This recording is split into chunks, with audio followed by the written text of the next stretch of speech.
Monsieur, bonjour, bienvenue dans ce principal rendez-vous de l'information. Voici les titres de l'actualité. Le chef de l'État a présidé aujourd'hui la 19e séance du Conseil des ministres. 6 questions ont été inscrites à l'heure du jour. Vous entendrez le porte-parole du gouvernement dans ce journal. Et la cérémonie de pose de la première pierre du projet de construction de la centrale électrique solaire du Grand Bara d'une capacité de 25 MW a eu lieu hier. Dans l'actualité hors de nos frontières, 28 bébés prématurés évacués de l'hôpital Al-Shifa sont arrivés en Égypte. Sous la présidence du chef de l'État et chef du gouvernement, Ismaël Omar Guelleh, a eu lieu ce mardi 21 novembre 2023 la 19e séance du Conseil des ministres. 6 textes ont été examinés et approuvés. Le compte-rendu de cette 19e séance du Conseil des ministres nous est fait par le porte-parole du gouvernement, Mohamed Ali Youssef. Du chef de l'État, son Excellence M. Ismaël Omar Guelleh, s'est tenue la 19e séance du Conseil des ministres en ce mardi 21 novembre 2023. Étaient inscrites à l'ordre du jour 6 questions. La première question concerne une communication faite par le Premier ministre sur la note méthodologique du comité ad hoc sur l'audit de la masse salariale. Le Premier ministre a mis en place un comité ad hoc sur la masse salariale le 30 octobre 2023. À l'issue de plusieurs réunions, le comité a élaboré et adopté une méthodologie sur la question de la masse salariale avec l'introduction de mesures en vue d'optimiser la gestion des ressources humaines au sein des institutions publiques et établissements publics afin de rendre soutenable le court et moyen terme sur cette problématique des dépenses salariales de l'État. Les premiers éléments identifiés par les membres du comité ont mis en exergue les multitudes de fichiers existants au niveau de la fonction publique et du budget. Concernant l'identification des agents hors fichier existants, le comité a mis en exergue l'importance d'inclure un représentant de la direction de la Trésorerie générale pour la rédaction d'un rapport récapitulatif de différents fichiers. D'autre part, le comité ad hoc a également introduit dans son plan stratégique la résolution du problème des mandatements multiples durant l'audit de la masse salariale. La direction de la solde a été chargée de communiquer les types de mandats qui ont été produits pour le mois de septembre 2023. Le comité prévoit aussi une mission de contrôle sur le terrain pour vérifier la fiabilité des informations qui ont été partagées par les ministères.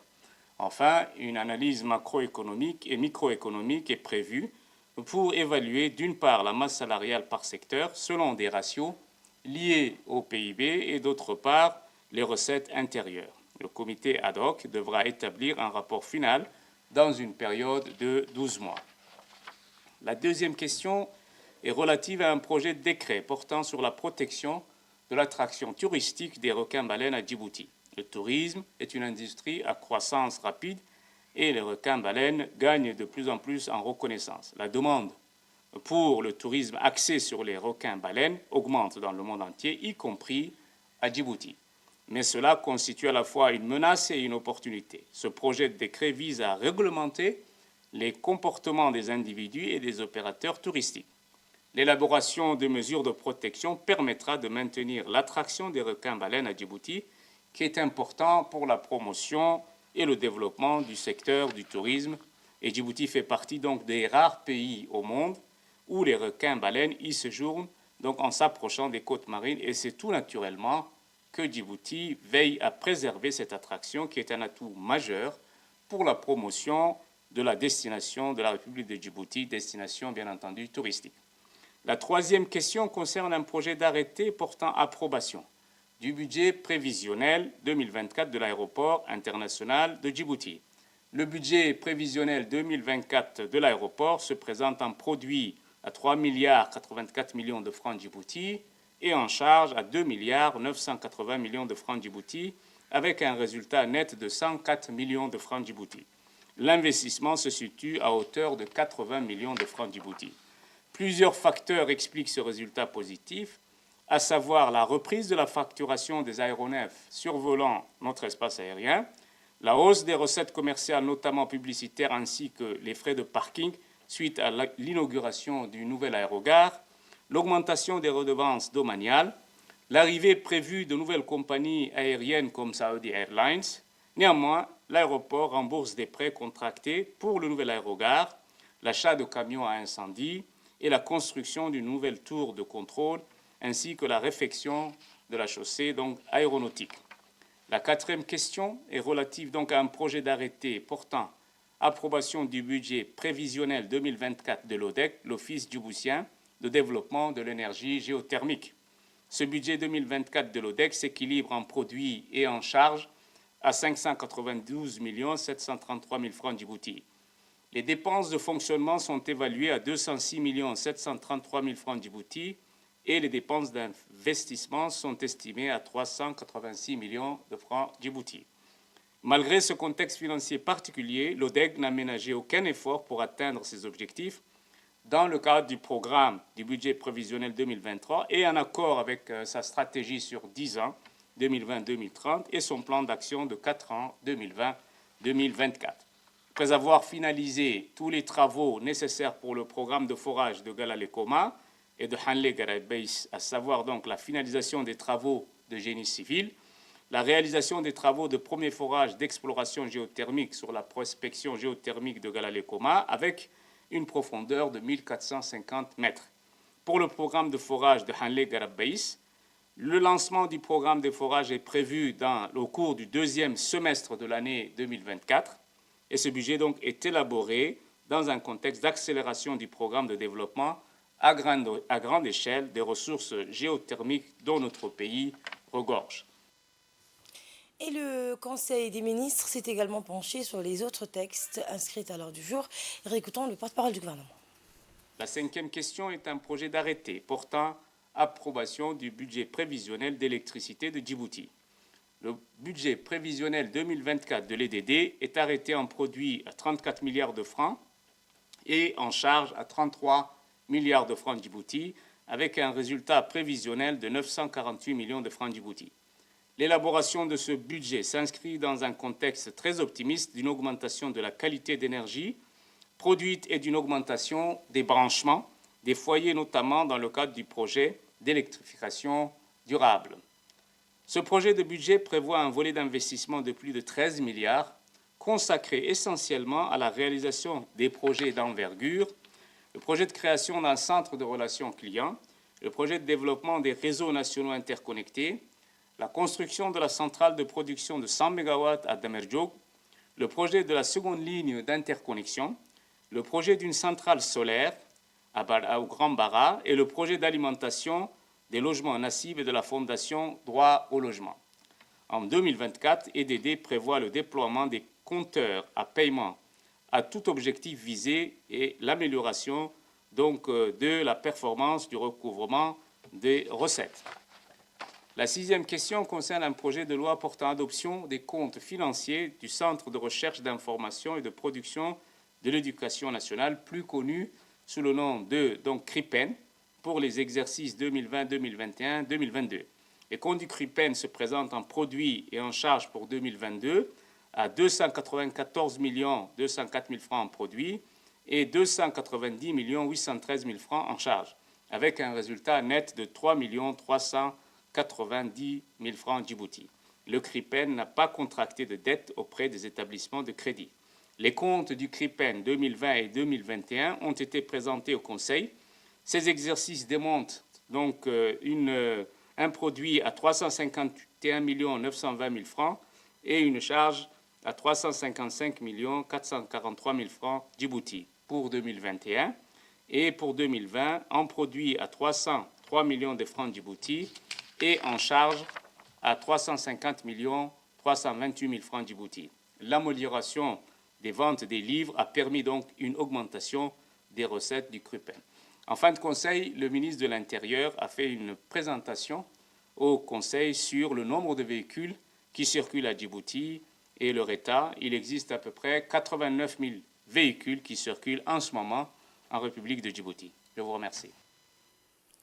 Le président de l'Assemblée nationale de l'État, Mohamed El Etta, et la représentante de l'UNICEF à Djibouti ont signé aujourd'hui un mémorandum d'entente marquant un engagement significatif pour la promotion et la protection des droits des enfants à Djibouti. Lors de cette rencontre, le président de l'Assemblée nationale a souligné la valeur capitale du partenariat noué entre l'Assemblée nationale et l'UNICEF. Il a mis en exergue le rôle crucial que joue le Parlement dans la sauvegarde et la promotion des droits de l'enfant, alignant ses efforts avec les objectifs du développement durable. La représentante de l'UNICEF à Djibouti a quant à elle exprimé sa profonde gratitude et satisfaction à la suite de la signature de ce mémorandum d'entente, soulignant l'importance cruciale de la synergie entre les deux organisations. Que je me tiens devant vous aujourd'hui au nom de l'UNICEF avec mon collègue en ce jour mémorable au lendemain du 34e anniversaire de l'adoption de la Convention des droits de l'enfant par l'Assemblée générale des Nations unies. Nous commémorons une étape significative dans notre quête commune pour garantir un avenir meilleur à chaque enfant, surtout à Djibouti. Monsieur le Président, permettez-moi de vous exprimer ma sincère gratitude pour votre engagement envers les droits fondamentaux de chaque enfant à Djibouti, aussi au niveau mondial et régional. Alors qu'au travers des crises actuelles, cet accord revêt une importance particulière car il définit un cadre solide pour renforcer la protection des droits de l'enfant à travers nos initiatives conjointes. Nous sommes vraiment convaincus que la collaboration entre l'UNICEF et le Parlement de Djibouti contribuera à créer un environnement plus propice à l'épanouissement de chaque enfant en garantissant l'accès à l'éducation, à la santé, à la protection contre la violence et en favorisant leur participation active dans les décisions qui les concernent. Et c'est ça le grand rôle du Parlement et je voudrais vous vraiment remercier pour ça. Et il est l'heure de retrouver l'appel à la prière. Restez avec nous pour le reste de l'actualité. Et prenons la parole, le président de l'Assemblée nationale a exprimé l'engagement résolu du Parlement de Djibouti dans la défense et la promotion des droits de l'enfant. De plus, vous l'entendrez, le président donc, de l'Assemblée nationale a tenu à féliciter la représentante de l'UNICEF à Djibouti pour les efforts et l'engagement en faveur des droits de l'enfant. On l'écoute. Date symbolique du lendemain de la Journée mondiale de l'enfance, mais également dans le contexte actuel de traumatisme. 4 enfants sur 5 souffrant des questions de santé mentale, des portées mondiales induites par les spectacles insupportables de l'enfance gazaoui qui périt sous les bombardements sans relâche de l'armée israélienne, le corps mutilé, gémissant sous les décombres avant de rendre le dernier souffle. Nous procédons à la signature de ce mémorandum d'entente entre la représentation du peuple de Djibouti et le Fonds des Nations Unies pour l'enfance. Ce mémorandum fixe définit des partenariats possibles et souhaitables du Parlement avec l'UNICEF, entre autres, pour aider au dépassement des obstacles éventuels quant à la réalisation du corpus législatif existant et à venir. Coopérer autour de nos objectifs communs de protection de l'enfance et de promotion de leurs droits dans nos pays. Je voudrais également redire mon engagement personnel et celui de cette législature pour travailler davantage et avancer dans la réalisation de ces objectifs.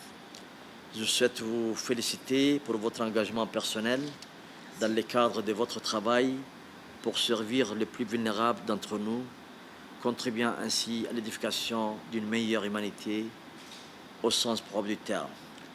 Nos actions dans ces moments privilégiés et inédits auront, nous le souhaitons bien évidemment, un écho contemporain et un impact fort utile pour les jeunes d'aujourd'hui et pour les générations futures. Et dans l'actualité également, le ministre des Affaires étrangères et de la coopération internationale, Mahmoud Ali Youssef, a reçu hier dans ses bureaux le ministre saoudien des Transports et des Services Logistiques, arrivé hier à Djibouti pour participer à la 5e session du comité mixte djibouto-saoudienne. Cette rencontre s'est tenue en présence du ministre des Transports, des Infrastructures, Hassan Ahmed Ibrahim, de l'ambassadeur de la République de Djibouti auprès du Royaume d'Arabie Saoudite, Diaydin Saïd Bamaklama, et de l'ambassadeur du gardien des 200 mosquées à Djibouti, Faisal Ben Soldan Al-Rabani. En effet, le ministre des Affaires étrangères a souhaité la bienvenue au ministre saoudien des Transports et sa délégation, saluant les relations distinguées entre Djibouti et le Royaume sous la direction avisée des deux pays représentés par le président de la République, Ismaël Omar Guelleh, et le roi Salman Ben Abdelaziz. Le chef de la diplomatie djiboutienne a également exprimé la volonté de Djibouti de renforcer et d'élargir le partenariat fructueux entre les deux pays afin de réaliser les aspirations des deux peuples frères dans divers domaines. Pour sa part, le ministre saoudien des Transports et de la Logistique a exprimé ses remerciements et sa gratitude au ministre des Affaires étrangères et de la Coopération internationale pour l'accueil chaleureux et l'hospitalité, soulignant les progrès réalisés par notre pays dans le domaine des ports à la suite de sa visite d'inspection. Et après les réunions d'experts, la 5e session du comité mixte Djibouti-Arabie Saoudite au niveau ministériel coprésidé par le ministre des Affaires étrangères et de la coopération internationale et Mohamed Ali Youssouf et le ministre saoudien des Transports et des Services logistiques, Saleh Ben Nasser Al-Jazer, s'est tenu hier au Djibouti Palace Kempinski. Et bien, la cérémonie d'ouverture de cette session qui s'inscrit dans le cadre de la promotion des échanges économiques et commerciaux et de la discussion des moyens de coopération conjointe dans divers domaines s'est déroulée en présence notamment du ministre des Transports et des Infrastructures, Hassan Mohamed Ibrahim, du sous-secrétaire du ministère saoudien des Transports et de la Logistique. La séance d'ouverture a également vu la participation de l'ambassadeur de la République de Djibouti et doyen du corps diplomatique au Royaume d'Arabie Saoudite.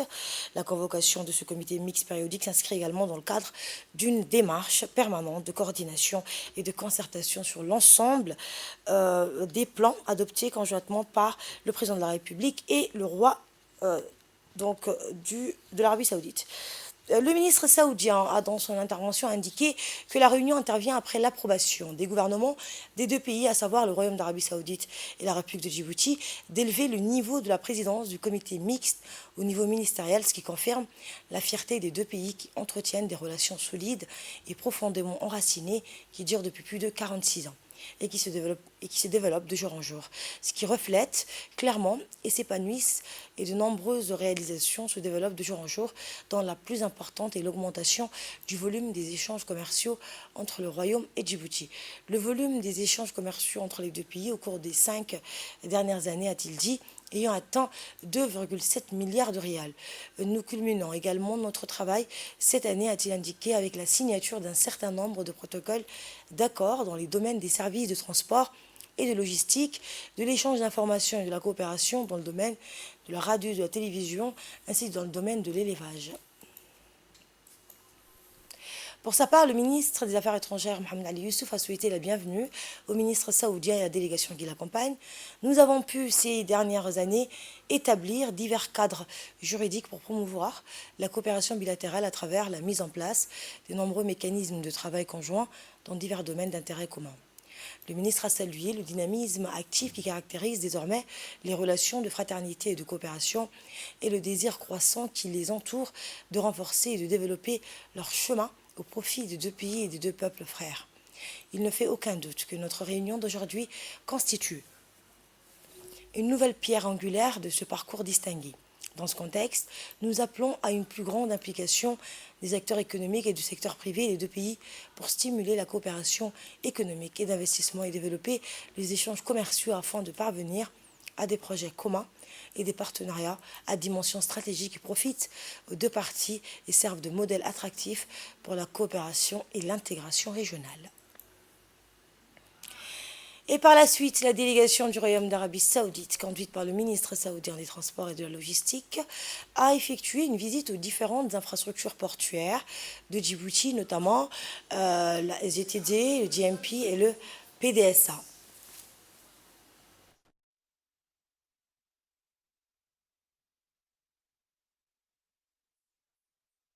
De près les opérations des différents travaux effectués dans les différents ports. Lors de chaque étape de cette visite, les responsables portuaires ont donné des explications détaillées sur les actions sur les différents travaux menés, ainsi que sur les services logistiques fournis par chaque port. La visite de la délégation s'est poursuivie autour de Pic 23 où s'est tenue une importante réunion entre la délégation saoudienne et les responsables portuaires djiboutiens en présence du ministre des Transports djiboutien. Durant cette réunion, les discussions ont porté sur les voies et moyens de renforcer les relations bilatérales entre les deux pays frères. Et la visite s'est clôturée par une photo de famille.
Et la salle de conférence de la zone de libre-échange international de Djibouti a abrité hier, dans l'après-midi, une réunion de travail consacrée au renforcement de la coopération bilatérale entre Djibouti et la France, notamment dans les domaines économiques et commercial.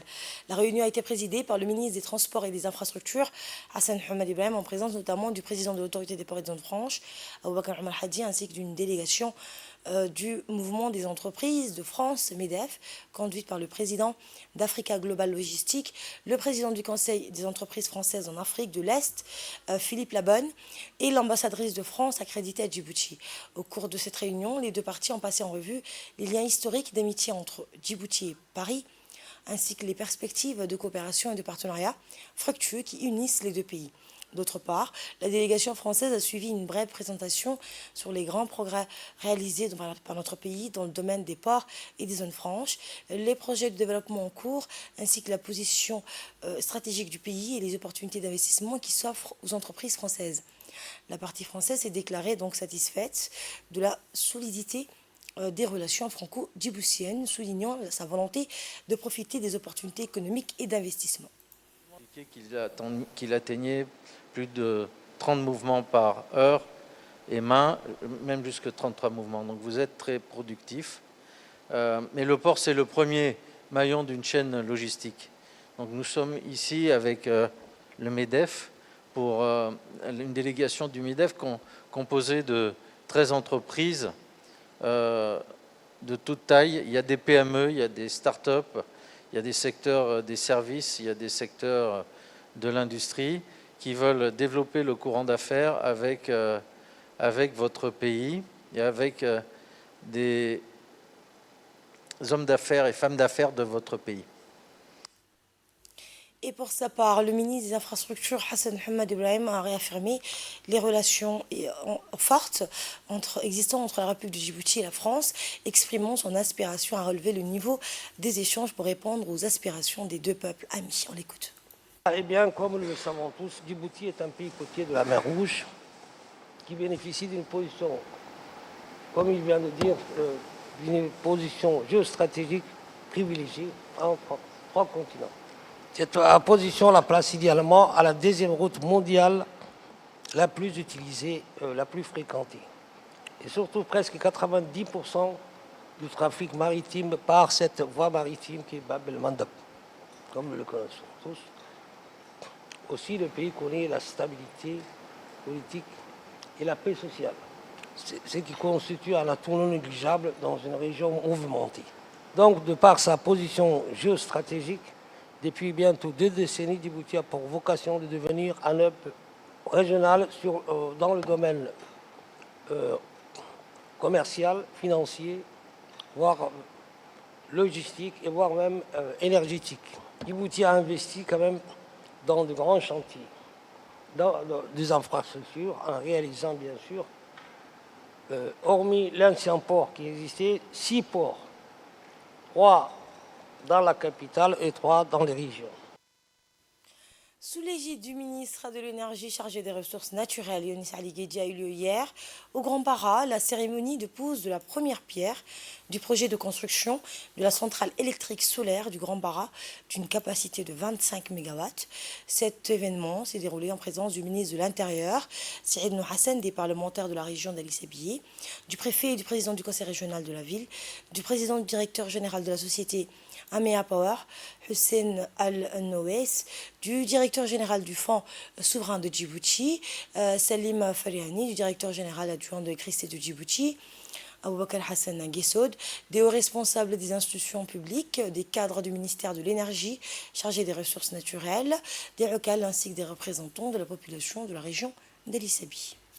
En effet, ce projet solaire lancé ce jour s'inscrit dans le droit fil de la vision Djibouti 2035 du président de la République, Ismaël Omar Guelleh, et s'insère dans le cadre de la politique mise en œuvre donc, de transformation en profondeur du système énergétique national basé sur l'exploitation des énergies renouvelables disponibles dans notre pays, qu'elles soient de sources éoliennes, solaires, géothermiques ou encore issues de la marée motrice ou de la biomasse. Ce projet solaire qui sera réalisé avec un financement à hauteur de 33 millions de dollars, l'équivalent de 6 milliards de nos francs, est monté sous le modèle du partenariat public-privé liant le ministère de l'Énergie chargé des ressources naturelles, la société émiratie Amea Power, le Fonds souverain de Djibouti et l'électricité de Djibouti, et ce, pour une durée de 25 ans. Ce projet sera concrétisé par Grand Bara Solar, une société de droit djiboutien créée par Amea Power, et le FSD, le Fonds souverain de Djibouti, conformément donc à la loi sur le partenariat public-privé et en vertu de la convention de partenariat signée par les deux parties. Écoutez le directeur du Fonds souverain de Djibouti. Ce projet solaire, qui démarre aujourd'hui, va dans ce sens. Nos remerciements à son Excellence, Monsieur le Président de la République, Monsieur Ismail Omar Guelleh, Allah lui donne bonne santé et longue vie. Donc on le remercie pour sa vision et leadership, ainsi qu'à son gouvernement pour avoir créé le Fonds souverain de Djibouti. Prenons la parole à son tour. Le ministre de l'Énergie, Younis Ali Guedi, a rappelé les objectifs majeurs poursuivis à travers le lancement de ce projet solaire. Le ministre a tenu à remercier le PDG de la société émiratie, Amea Power, ainsi que les directeurs généraux du Fonds souverain de Djibouti, de l'aider. On l'écoute. Après la mise en service en septembre dernier du parc de Goubet, qui représente les premiers projets d'énergie renouvelable d'envergure réalisés dans notre pays, nous voici rassemblés aujourd'hui à nouveau dans le cadre de la cérémonie de pose de la première pierre du projet aussi stratégique que l'éolien. C'est donc un réel plaisir et beaucoup d'enthousiasme que nous procédons ensemble au lancement des travaux de construction de la première centrale électrique solaire de notre pays, ici au Grand Bara, dans la région d'Ali Sébié. Mesdames et messieurs, permettez-moi de souligner qu'avec un taux d'encellulement parmi les plus élevés dans le monde et en Afrique, il est inconcevable pour notre pays de ne pas pouvoir tirer profit de son énorme potentiel en énergie solaire.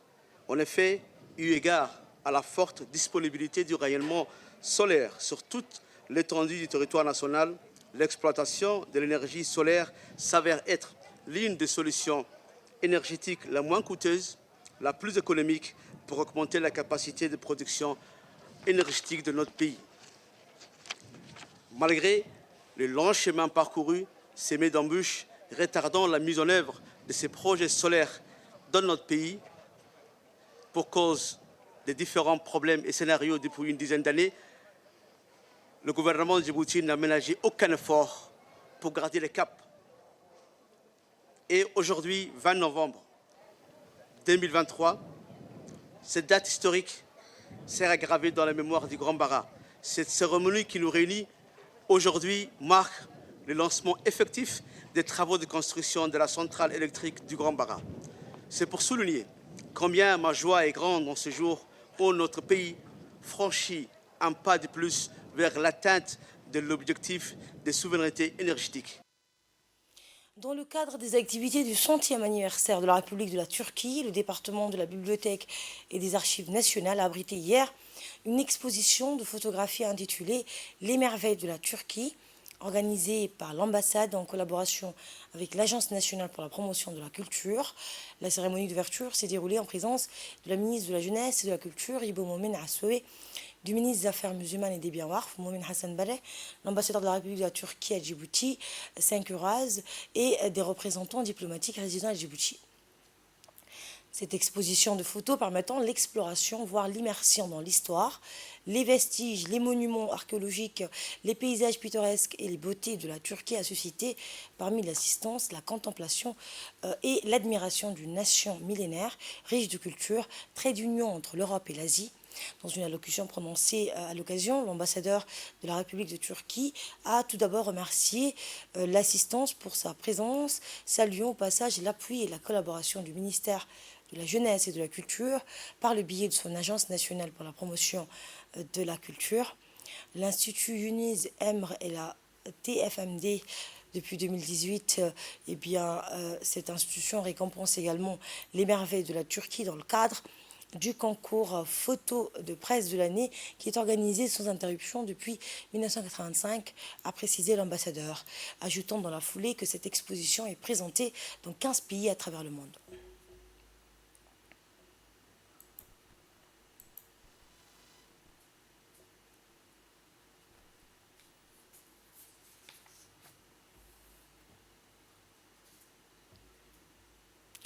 La ministre de la Jeunesse et de la Culture, Hibo Momena Assoui, s'est déclarée fière de pouvoir assister à cette exposition de photos dans le cadre du 100e anniversaire de la République de Turquie. Nous l'écoutons. Aujourd'hui, c'est jour de pluie et c'est une occasion et un plaisir de répondre à l'invitation de l'ambassadeur pour venir explorer avec vous cette belle exposition de photos. Vous savez, la photographie, c'est ce regard qui capte l'âme des choses, comme on dit. Et ici, nous avons une belle exposition de la belle âme de la Turquie. Donc, merci de nous associer à cet événement. Et j'espère que l'ensemble des invités, mais aussi nos jeunes, vont pouvoir en profiter. C'est à travers l'art que les rencontres sont beaucoup plus belles et beaucoup plus riches. Et donc, ce matin, nous assistons ensemble à un événement culturel. La Turquie est un beau pays. Istanbul est une belle ville et aujourd'hui, donc, on le voit. Et donc, c'est un plaisir de venir explorer ce travail magnifique. Je félicite les professeurs et l'association des photographes journalistes qui ont réalisé ce beau travail. Et je vous dis merci encore, monsieur l'ambassadeur, et on se donne rendez-vous à un autre moment d'échange culturel, parce que c'est à travers le dialogue culturel que la paix et l'amour et la fraternité vont pouvoir s'installer dans le monde et nous préserver de tous les conflits et les guerres. Merci. Direction Beledweyne à présent, face aux graves inondations qui ont touché la région, le bataillon Hill 9 de l'armée djiboutienne s'est mobilisé pour répondre aux besoins essentiels de la population somalienne. L'aide humanitaire fournie se manifeste à travers des initiatives variées, notamment une assistance sanitaire, la distribution de vivres et de première nécessité à la communauté locale. La distribution d'aide sanitaire vise à améliorer les conditions de vie dans cette période difficile. De plus, la distribution d'eau potable a été une mesure cruciale pour garantir l'accès à une ressource fondamentale dans le contexte des inondations. Dans la foulée, le commandant du bataillon Hill 9, le lieutenant-colonel Ahmed Mohamed, s'est exprimé sur la situation, soulignant le lien fraternel qui unit les deux nations. Les fortes pluies et les inondations ont frappé le peuple frère qu'est la Somalie, a déclaré le commandant, exprimant ainsi la solidarité envers le pays voisin touché par la tragédie. Dans un élan de responsabilité humanitaire, le lieutenant-colonel a rappelé l'importance cruciale de la solidarité dans de telles situations d'urgence. En tant que force pour la paix déployée dans la région de Beledweyne, le commandant a insisté sur le devoir du bataillon d'apporter un soutien humanitaire aux frères somaliens en cette période charnière. Par ailleurs, il a souligné que cette initiative était en accord avec les directives du président de la République, soulignant ainsi l'engagement au plus haut niveau pour répondre à cette crise humanitaire. Nous sommes pleinement engagés à travailler main dans la main avec les autorités locales pour assurer le bien-être des personnes touchées par ces inondations dévastatrices, a ajouté le lieutenant-colonel Ahmed. Cette déclaration réaffirme l'engagement du bataillon à collaborer étroitement avec les autorités sur le terrain pour assurer une réponse efficace et coordonnée, comme l'a ordonné le chef d'état-major général des armées, Zakaria Cheikh Ibrahim. Et dans le même sillage, des inondations dévastatrices qui ont touché la population somalienne, le gouverneur de la localité de Beledweyne a exprimé sa profonde gratitude envers le bataillon Hill 9 et la République de Djibouti pour leur action humanitaire salvatrice. La collecte de fonds pour la solidarité palestinienne a pris un élan notable au sein de la jeunesse de la sous-préfecture de Hol-Hol, animée par le désir de contribuer à cette noble cause. Des groupes dynamiques de jeunes se sont rassemblés au centre de développement communautaire de la localité pour organiser cet événement crucial. Leur mobilisation traduit un engagement profond et un véritable esprit de solidarité. Cette action initiée par la jeunesse de Hol-Hol vise à répondre à l'appel de solidarité lancé par le président de la République, Ismaël Omar Guelleh, en faveur des Palestiniens de Gaza. La réussite de la collecte de fonds repose sur une organisation solide et des efforts concertés. La jeunesse de la sous-préfecture de Hol-Hol démontre que le travail d'équipe et la coopération entre les localités sont essentielles pour soutenir des causes humanitaires d'envergure.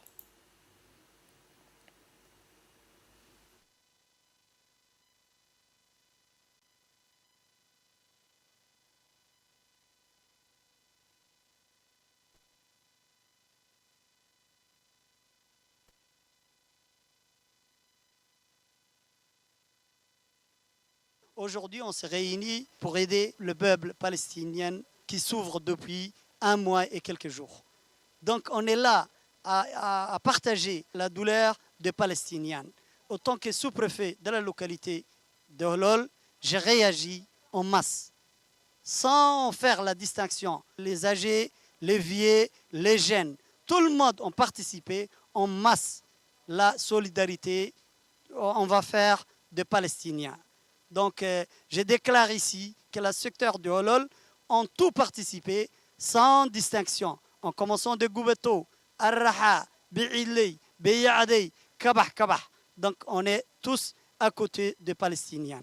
Et on est très fiers d'aider. On va essayer de répondre à l'appel de notre cher président, son Excellence Al-Haji Ismail Omar Guelleh, qui a initié, qui a fait l'appel. Donc on ne peut pas attendre à la dernière minute. Et les acteurs de Holol, on est prêts à agir sans cesse. Et on est très fiers d'aider ces Palestiniens qui souffrent. Et 28 bébés prématurés qui étaient donc restés dans l'hôpital Al-Shifa de Gaza après son évacuation samedi sont arrivés hier en Égypte via le terminal de Rafah, selon l'Organisation mondiale de la santé, l'OMS. Pris en charge dans des ambulances du Croissant Rouge égyptien équipés de couveuses dès leur arrivée en Égypte. Tous les bébés souffrent d'infections graves et ont besoin de soins médicaux. C'est ce qu'a déclaré l'OMS. 11 d'entre eux sont dans un état critique. Et c'est ainsi que s'achève cette édition de la rédaction. Merci de l'avoir suivi. Agréable suite de programme sur Télé Djibouti.